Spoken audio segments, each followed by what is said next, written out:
Di video kali ini kita akan membahas tentang teori kinetik gas.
Berbicara mengenai teori kinetik gas, otomatis kita akan membahas mengenai sifat-sifat gas ideal secara teoritis.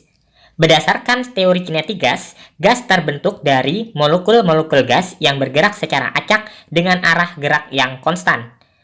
Molekul gas bergerak dengan kecepatan tinggi dan saling bertubrukan dengan molekul lainnya, dan juga dengan dinding wadah secara terus-menerus. Di sini kita bisa melihat bahwa dengan mengumpamakan suatu gas dengan suatu model yang kita sebut dengan gas ideal. Nah, gas ideal ini adalah sekumpulan partikel gas yang tidak saling berinteraksi karena gerak partikel yang acak dan jarak antar partikel yang sangat berjauhan.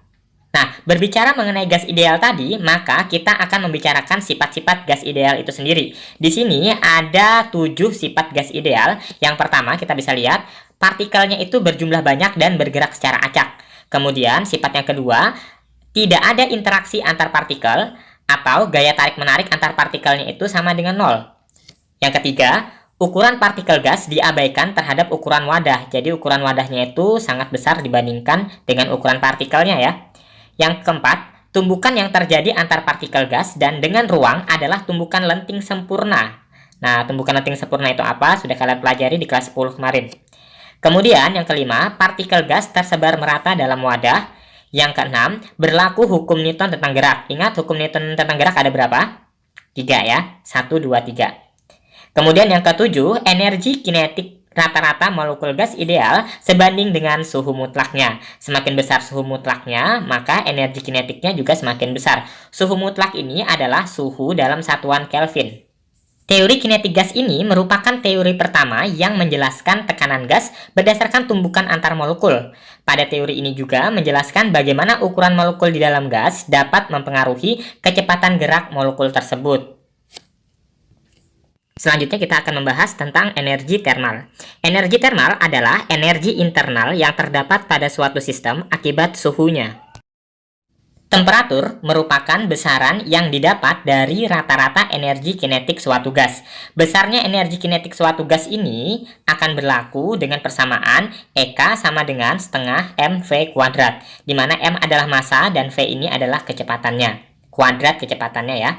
Kemudian, temperatur suatu sistem adalah rata-rata besar energi kinetik setiap molekulnya di sini, dan energi termal adalah total energi kinetik dari semua molekul di sistem tersebut. Kesimpulan berikutnya tentang energi termal yaitu semakin besar kecepatan molekul-molekulnya, maka energi kinetiknya juga akan semakin besar. Begitu pula dengan temperatur dan energi termalnya. Oke, selanjutnya kita akan berbicara mengenai hukum standar ABC gas ya. Di sini ada 4 hukum. Yang pertama yaitu hukum Avogadro. Hukum Avogadro ini menyatakan bahwa volume suatu gas sebanding dengan jumlah molekul gas tersebut, yaitu V per N sama dengan konstan. K itu konstan ya. Dimana V merupakan volume gas, N merupakan banyaknya mol atom-atom gas, dan K di sini adalah konstanta.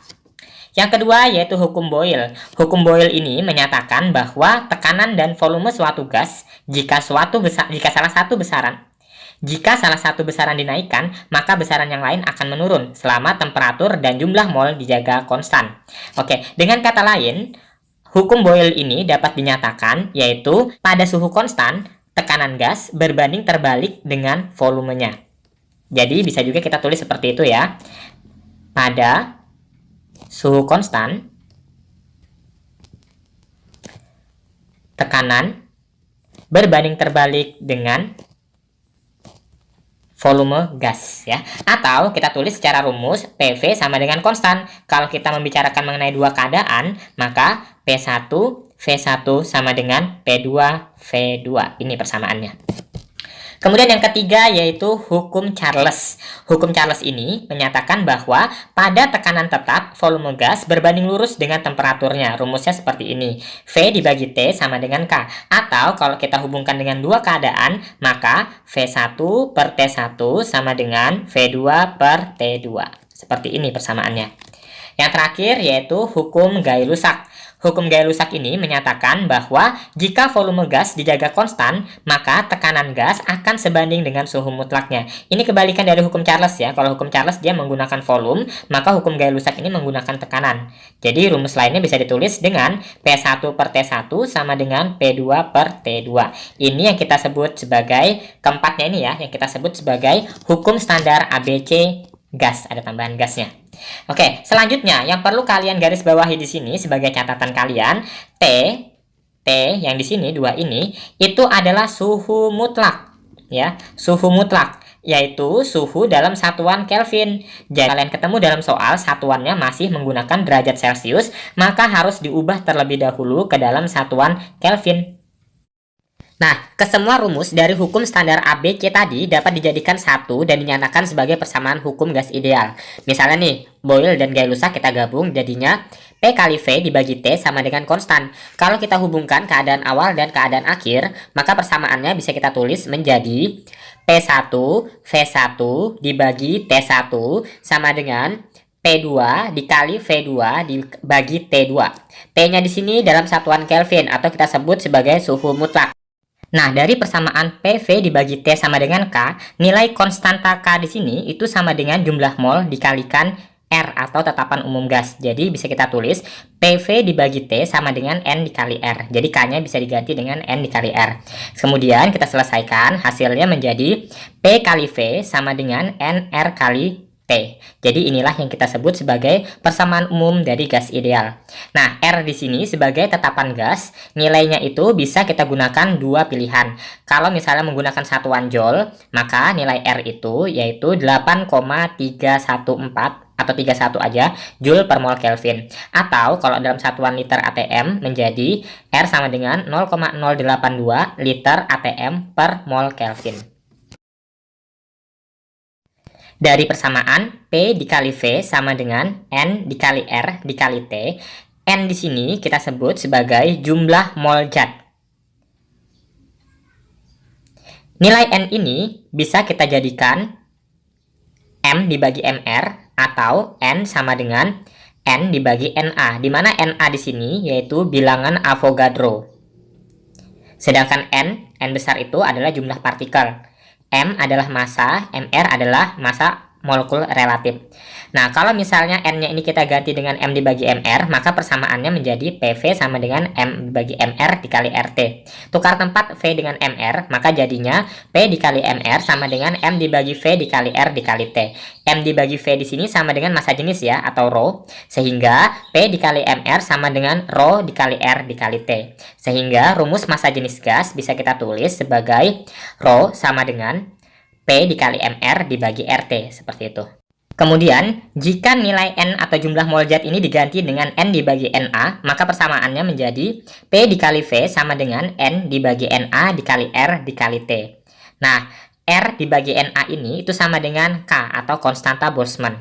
Jadi, bisa kita tulis persamaannya menjadi PV sama dengan NKT. Jadi, K di sini yaitu sebagai konstanta Boltzmann. Nilai konstanta Boltzmann yaitu 1,38 dikali 10 pangkat min 23 Joule per Kelvin. Jadi konstanta Boltzmann ini 1,38 ini didapatkan dari R dibagi Na.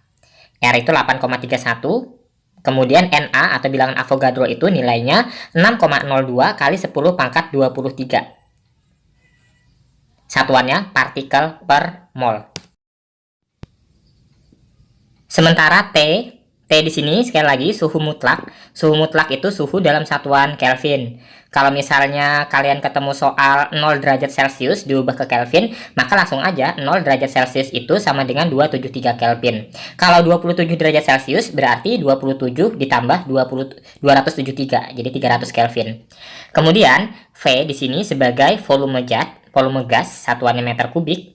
Kemudian P adalah tekanan, satuannya Pascal atau Newton per meter persegi. Kemudian N di sini jumlah partikel gas ya. Jadi nilainya itu, satuannya itu buah, berapa buah gitu. Kemudian MR di sini yaitu sebagai massa atom relatif atau massa molekul relatif. Satuannya itu mol per kilogram per mol, satuannya kilogram per mol. Contohnya misalnya massa atom relatif dari H2O itu berarti 2 kali atom relatif H ditambah 1 atom relatif O. Karena O-nya 1 di sini hanya 2 ya. Nah, atom relatif dari H itu kan nilainya 1. 2 kali 1 1, atom relatif O 16. Jadi 2 kali tambah 16 18. Rho di sini sebagai massa jenis zat. Kita masuk ke contoh soal. Contoh soal ini berkaitan dengan hukum Boyle karena temperaturnya konstan. Kita bisa menggunakan persamaan tekanan dikali volume sama dengan konstan, P dikali V sama dengan K. Kita hubungkan dengan dua keadaan awal P1 V1, keadaan akhir P2 V2. Di sini temperaturnya konstan ya, 27 derajat Celcius, jadi ini angkanya nggak dipakai. Kemudian volume awal atau keadaan mula-mula itu volumenya 0,24 meter kubik P1. Kemudian ini sebagai V2 0,8, kemudian 0,036 ini sebagai P1 tekanan awal, yang ditanyakan tekanan akhir atau P2. Langsung aja masukkan ke persamaan, angka-angkanya nggak perlu diubah ya. Karena walaupun di sini meter kubik, yang satunya ATM nggak perlu diubah. Nanti tekanan akhirnya dalam satuan ATM juga. Oke, kita masukkan angkanya.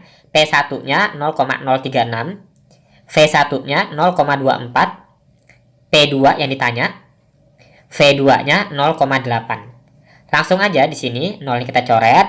Jadi P2 sama dengan 0,036 dikali 2,4 dibagi 8. Nah, 2,4 dengan 8 ini kita bisa bagi ya. Hasilnya 0,3. Tulis 0,3, tinggal dikalikan 0,3 dikali 0,36. Jadi hasilnya adalah 0,0108 ATM. Oke, sekarang kita masuk ke contoh soal yang kedua. Di sini ada tangki selam yang mengandung 150 mol udara, itu sebagai N-nya ya. Kemudian temperatur T-nya 27 derajat Celcius dan volumenya 12 cm3, R-nya 8,3 Joule per mol Kelvin, yang ditanyakan tekanan. Dari persoalan ini kita bisa menggunakan persamaan Vp sama dengan nRT. Nah, sekali lagi di sini karena satuannya itu belum terkonversi dengan homogen atau sama, maka kita harus mengubah satu-satu nilainya terlebih dahulu. Kemudian misalnya di sini suhunya dalam Celcius, berarti kita ubah ke Kelvin, berarti jadi 300. Kemudian volumenya 12 cm3, berarti kita ubah ke meter kubik menjadi 12 kali 10 pangkat minus 3 meter kubik. Kita langsung masukkan aja ke persamaan, V-nya 12 kali 10 pangkat min 3, N-nya 150, R-nya 8,3, T-nya 300. Jadi tekanan P sama dengan 150 kali 8,3 dikali 300 dibagi 12 kali 10 pangkat min 3.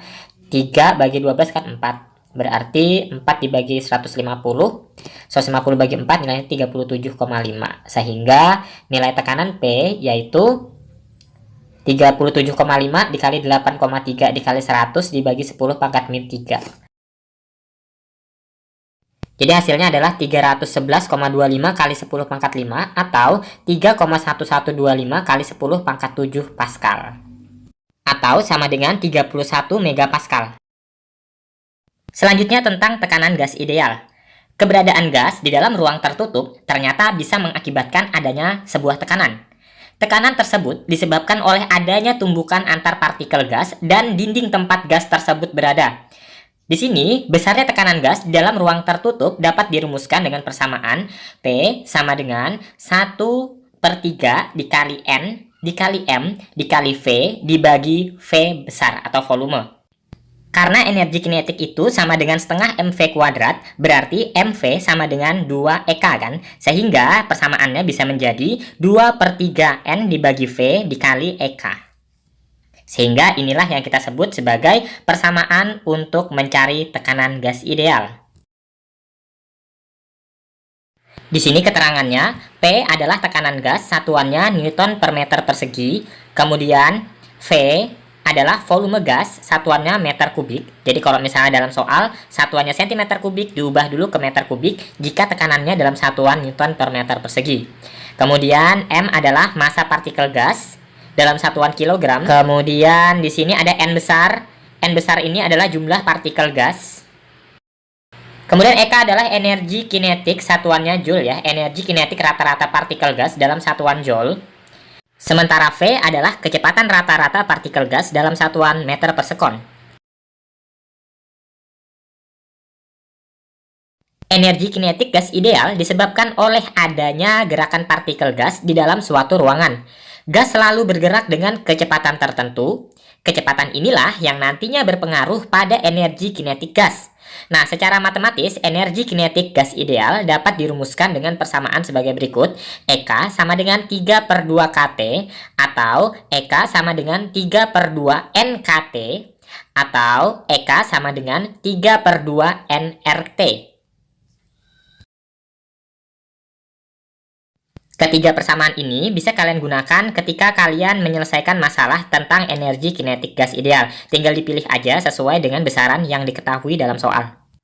Jika yang persamaan kedua ini EK-nya diubah menjadi setengah mv kuadrat, maka hasilnya akan menjadi setengah mv kuadrat sama dengan 3/2 kT. Maksudnya di sini untuk satu partikel ya, duanya dicoret, maka mv kuadrat sama dengan 3 kT, v kuadrat sama dengan 3 kT per m. Jadi untuk mencari kecepatan partikel gas bergeraknya adalah 3 kT dibagi m, akar dari 3 kT dibagi m. Selanjutnya kita akan menurunkan persamaan ketiga, yaitu EK sama dengan 3/2 nRT. EK-nya dijadikan setengah mv kuadrat sama dengan 3/2 nRT. nRT. N-nya di sini jumlah molnya saya ubah menjadi M dibagi MR. Jadi mv kuadrat sama dengan 3M massa dibagi massa atom relatif dikalikan RT. Oke, massanya bisa dicoret ya. Jadi untuk mencari V-nya sama dengan akar 3RT dibagi MR.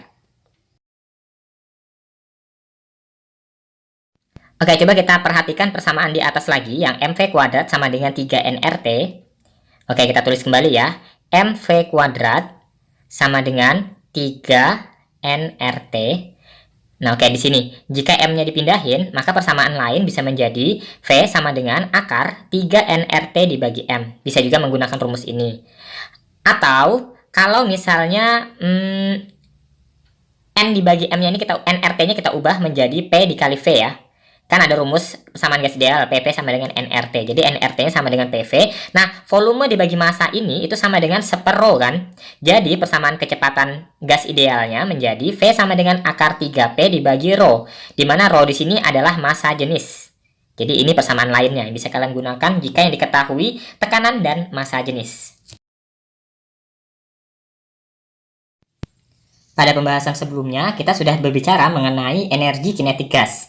Nah, rumus energi kinetik tersebut berlaku untuk satu partikel maupun n partikel, atau sejumlah partikel tertentu. Bagaimana jika seluruh energi kinetik partikel tersebut dijumlahkan? Nah, ternyata saat seluruh energi kinetik tersebut dijumlahkan, akan muncul suatu besaran yang selanjutnya kita sebut sebagai energi dalam gas ideal.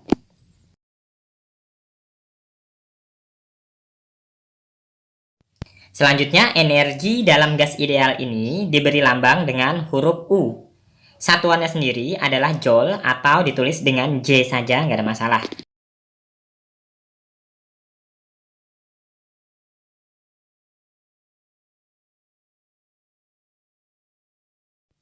Energi dalam suatu gas ideal dipengaruhi oleh derajat kebebasannya. Sementara derajat kebebasan ini sendiri merupakan banyaknya cara gerak yang dapat dilakukan oleh partikel.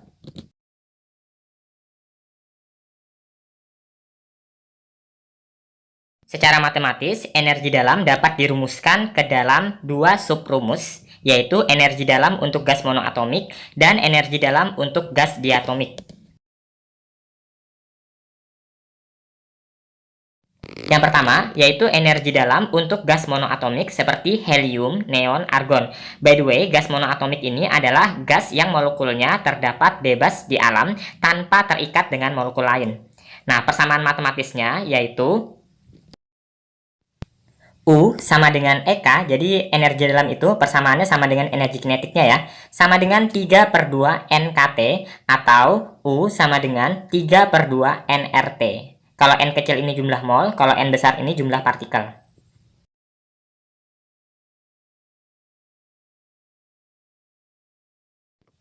Selanjutnya, energi dalam untuk gas diatomik seperti O2, N2, H2. Di sini akan terbagi menjadi tiga rumus lagi, yaitu persamaan untuk suhu rendah, persamaan untuk suhu sedang, dan persamaan untuk suhu tinggi. Kalau pada suhu rendah yang nilainya sekitar plus minus 300 Kelvin, maka persamaannya yaitu U sama dengan EK sama dengan 3/2 NKT sama dengan 3/2 nRT. Jadi persamaannya sama dengan energi dalam untuk gas monoatomik ya, yang di atas tadi. Kemudian yang kedua, pada suhu sedang yaitu sekitar 500 Kelvin, persamaannya yaitu U sama dengan EK sama dengan 5/2 NKT atau 5/2 nRT. Jadi perbedaannya di derajat kebebasannya ya.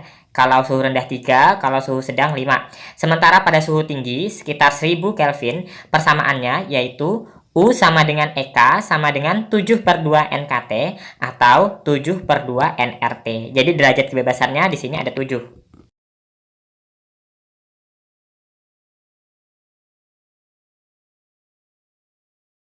Sekarang kita lihat ke contoh soal yang pertama. Di sini ada gas monoatomik dengan energi dalam U itu 6 kJ. Kita ubah ke joule menjadi 6000 joule. Kemudian suhunya 27, tapi R-nya nggak diketahui. Kita tulis dulu R tetapan gas 8,314 joule per mol Kelvin. T-nya 27 derajat Celcius, itu berarti 300 Kelvin.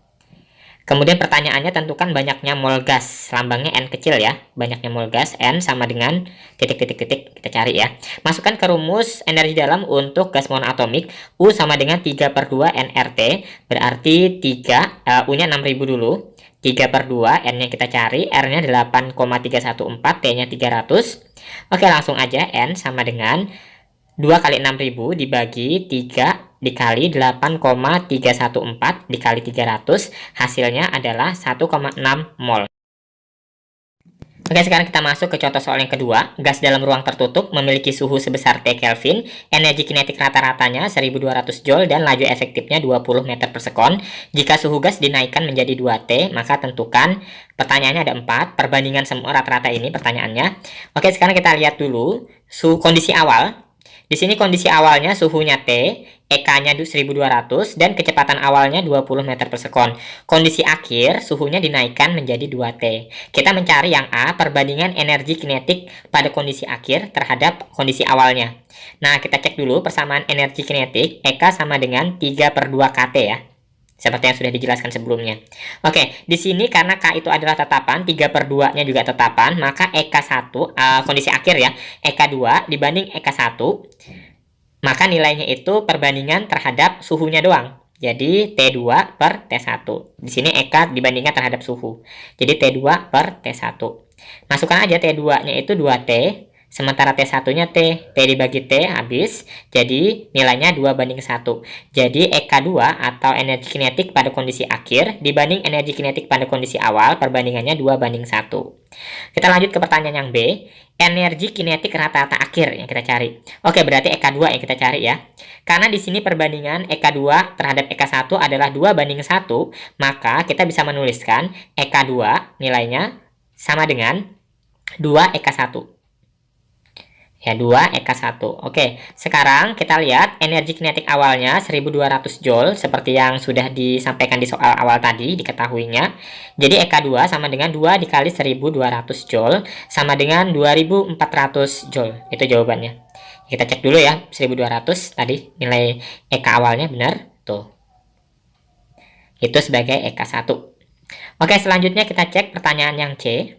Yang C ini kita ingin mencari perbandingan kecepatan awal dan kecepatan akhir. Kecepatan akhir dan kecepatan awalnya. Di sini V efektif, kita cek dulu persamaannya. V efektif sama dengan 3kT dibagi M awal atau kecepatan massa partikelnya. Di sini berarti kecepatan efektif itu berbanding dengan akar dari suhu mutlaknya. Jadi kalau kita bandingkan V efektif 2 dibanding V efektif 1, maka sama dengan akar T2 dibanding T1. Seperti ini aja. Nah, T2-nya itu tadi kan sama dengan 2T, T1-nya sama dengan T. Jadi, V efektif 2 banding V efektif 1 itu nilainya sama dengan 2 banding 1. Akar 2 banding 1. Kalau akar 1 kan sama dengan 1. Jadi seperti ini. Akar 2 banding akar 1 sama dengan 1 ya. Jadi V efektif 2 banding V efektif 1 sama dengan akar 2 banding 1 gitu. Nah, sekarang yang D kita cari, pertanyaannya adalah berapakah kecepatan rata-rata pada kondisi akhir V efektif 2 tadi. Nah, di sini kita bisa lihat nilainya sama dengan akar 2 V efektif 1. V efektif 1-nya tadi nilainya 20, berarti 20 akar 2 meter per sekon. Nah, kecepatan efektif awalnya kan 20 tuh di atas.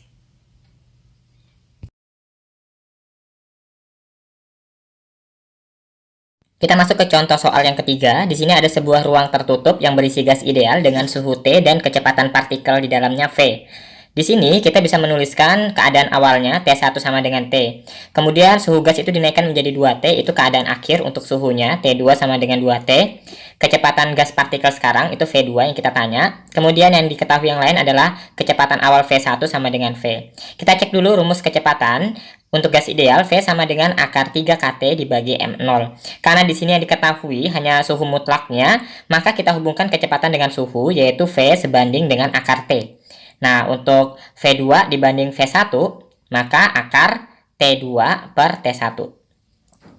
Kita tinggal masukin aja V2 yang kita cari. Kemudian T2-nya itu sama dengan 2T per T. Di sini kali V1 dulu ya. Nah, T2-nya itu kita jadikan 2T.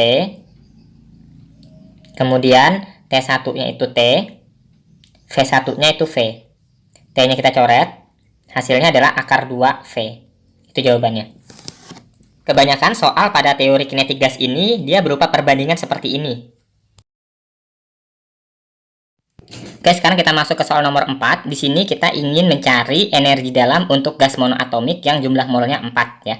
Jadi N-nya 4 mol, kemudian suhu T-nya itu 107 derajat Celcius diubah ke Kelvin 380 Kelvin, konstanta Boltzmann-nya 1,38 kali 10 pangkat min 23 Joule per Kelvin, kemudian bilangan Avogadro Na itu 6,02 kali 10 pangkat 26 molekul per kilomol, kita ubah ke mol ya, jadinya 26 pangkat 23 sorry. Kemudian U-nya berarti kita masukkan 3/2 NKT. N besar itu atau jumlah partikel rumusnya jumlah mol dikalikan bilangan Avogadro. Jadi hasilnya adalah 3/2 kali 4 kali 6,02 kali 10 pangkat 23 dikali 1,38 kali 10 pangkat min 23 kali 380. Hasilnya adalah 1,9 kali 10 pangkat 4 Joule.